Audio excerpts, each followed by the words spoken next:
All right, so at this point, what I want to do, picking up where we left off, is I want to go ahead and import some video.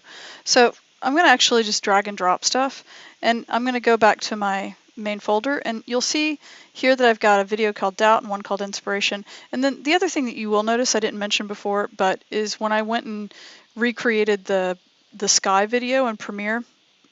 The original one was called sky.mp4. So whenever I recreated it to have the fade in with the white and fade out with the white, is I renamed the old one sky-old, and then I saved out the new file with the old with the same file name as the original one had, which is sky.mp4, and it just updated it in my Edge Animate project. So what I'm going to do is, first of all, I'm going to grab, I guess, the inspiration one, and I'm going to just drag it into the stage. And what you'll see is that it automatically takes up the whole stage. And that's not necessarily what I want to happen. The other thing too that you'll see that's happening is that we had something already called inspiration, and now we have something called inspiration 2. Well, one of the things that's going to be really helpful for you is if you want to go ahead and rename these. So this inspiration, you can see, is the text. I can toggle the visibility off, and I'm going to actually create that. And I'm going to say inspiration-txt, and that way I know that it's the text. And I'm going to do the same for doubt. So I'm going to rename this, and we're going to call it doubt-txt. And then that way we know what it is. And then for inspiration, I'm going to rename that, and I'll call it inspiration-movie, like that. Okay, so then that way we know exactly what this is on the layer. Now the thing is that I don't really want this thing to be so big, and you know, I need to place it and everything else. But if you need to kind of think about, you know, let's think about our strategy of what it is that we want to do. Maybe what I actually want to do is just have so that when I roll over the word inspiration, that like a slightly transparent frame shows up here, you know, where it's just a picture to give you an idea that's going to sort of encourage you to click the button of the word inspiration. And maybe when I click it, I want it to go full screen. So that's an option that I can have happen. And then maybe the same is going to be true of doubt. So in order for that to happen, first thing is I want to do something that's called making a poster frame of this. And so I think that this is an okay poster frame, the one with the bird in front of the curtain of slides. And so in order to make a poster frame, as long as you've got the video selected, so I'll select the video, which is Inspiration Movie, what you can come over here and do in the properties is see where it says poster image. Right now it says no poster image. So if I take a picture of it, basically, it'll take a snapshot, and you'll notice what it did is that it created inspiration-movie_video poster. It basically created a PNG for me, and then if I wanted to just double check in my file system, you see that it actually saved it into my file system, which is great. So now I've got that just by default, and I can go ahead and use that. Now, that means that if I wanted just the poster image to show up in that little window up there, I could just drag the poster image to the stage and use that. So what I'm going to do for right now, just so that I actually have the movie as an instance on the stage, I'm going to go ahead and for right now, I'm going to tell it to be off by default. And you see what it does is it automatically places a keyframe here in the timeline, and it says display off. Anytime you change the visibility of a film, what it's going to do is it's going to turn the any time that you change the visibility display of a film, it's going to add a keyframe to the timeline. The other thing that we haven't really talked about is that if you've ever, used Premiere or something, one of the things that automatically when you add a movie to the timeline, you just get this long timeline of a movie. Well, you'll notice that that didn't really happen here. Basically, the movie is an enclosed element on the timeline. It like will play in a single frame potentially. So this timeline is really about creating animations and changes over time. So it's not really about showing the timeline of each individual movie, just so you understand that. Now, right here, so we've got our keyframe, and you'll notice that what it automatically did was it enabled our recording edits on the timeline. All right, so that's something, I'm just going to go ahead and turn that back off again. And then if we wanted, I could go ahead now and also bring in the doubt video just so it's there.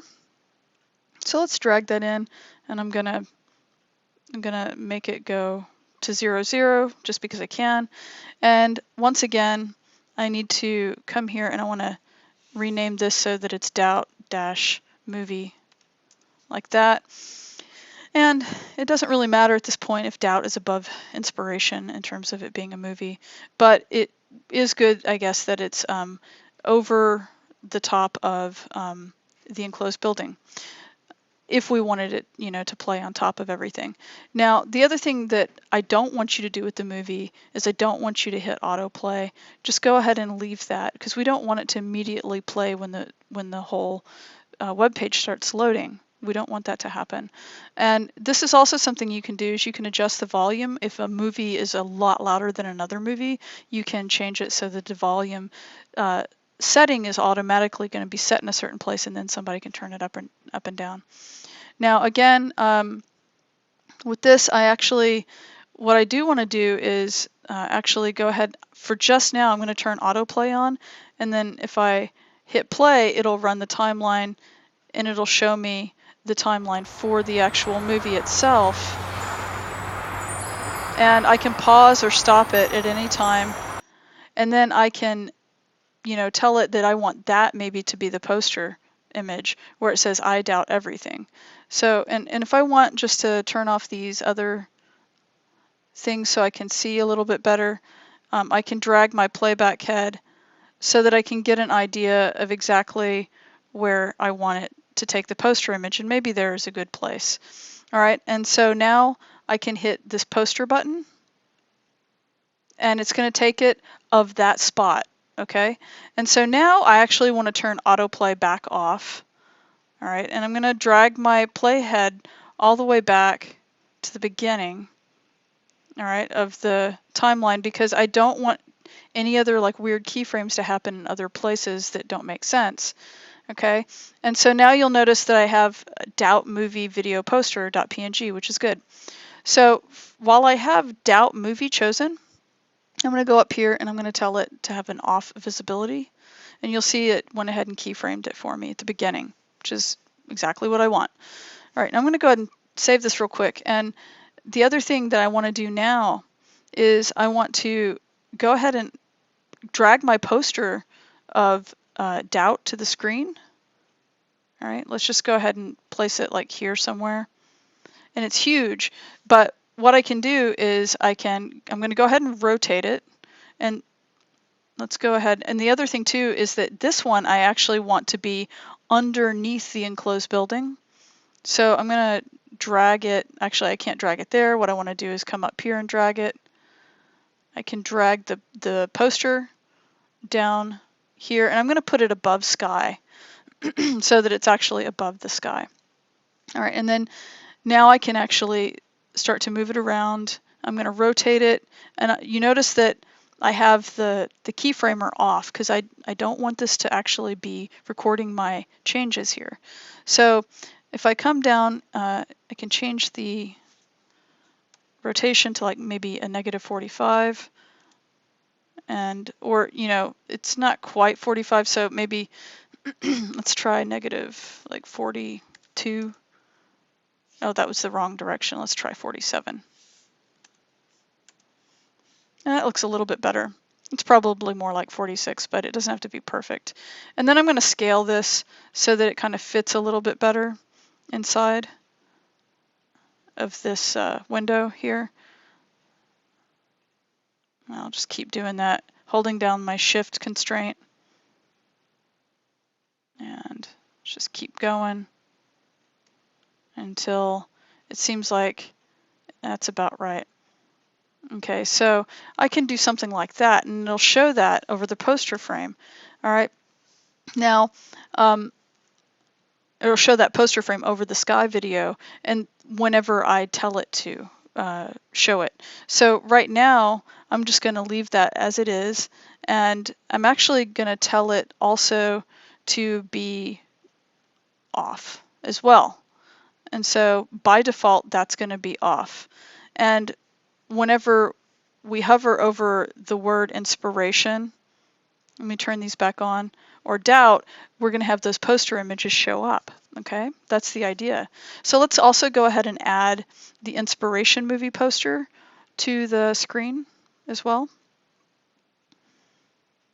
And we can rotate that down here in our rotation area, and we'll tell it to be like a negative, I think we said 40, let's try 46.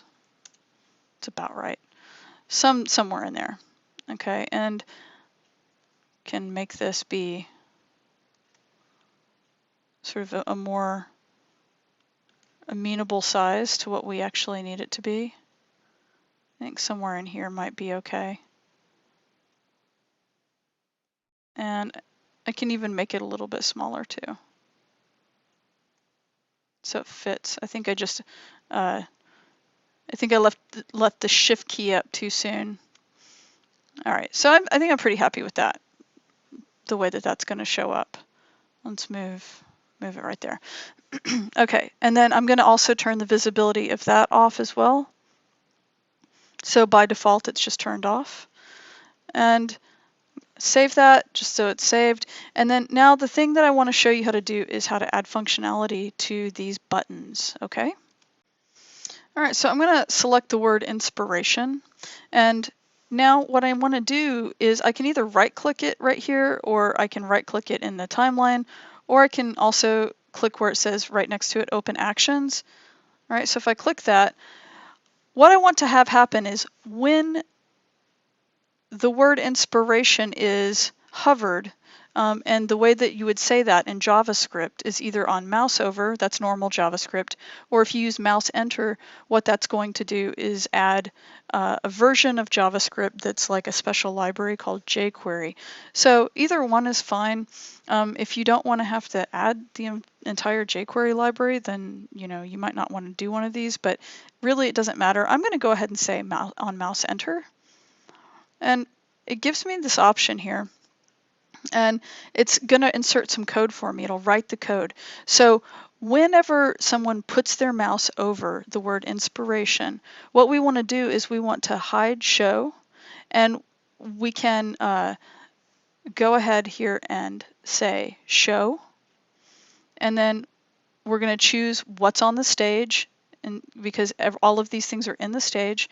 And then the next thing is we're going to find the movie poster for inspiration, which is I think right here, yeah, because it shows a little picture file.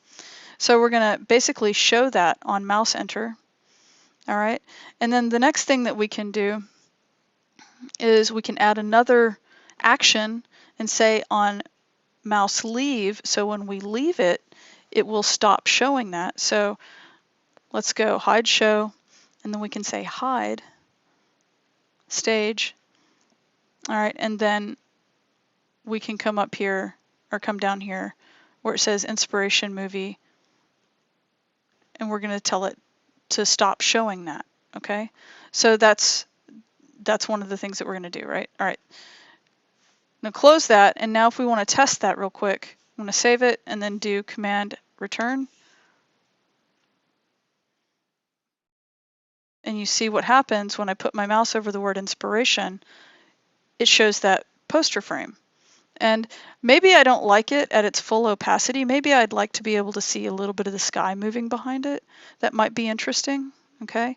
So if I close this and come back over here, I want to make sure that I've got my inspiration video poster frame selected. In order to change the opacity, I actually need to turn it back on, just really briefly. And I need to set the opacity. Let's do it at about, I don't know, like 65% and see what that looks like. And now I can turn it back off again. So I have the opacity so that it's just natively at 65. We can do a quick test. And let's see what happens. And you see now that you can still see a little bit of the sky playing through. And now I want it so that doubt will also flash as well. So that it'll hover effect in the same way.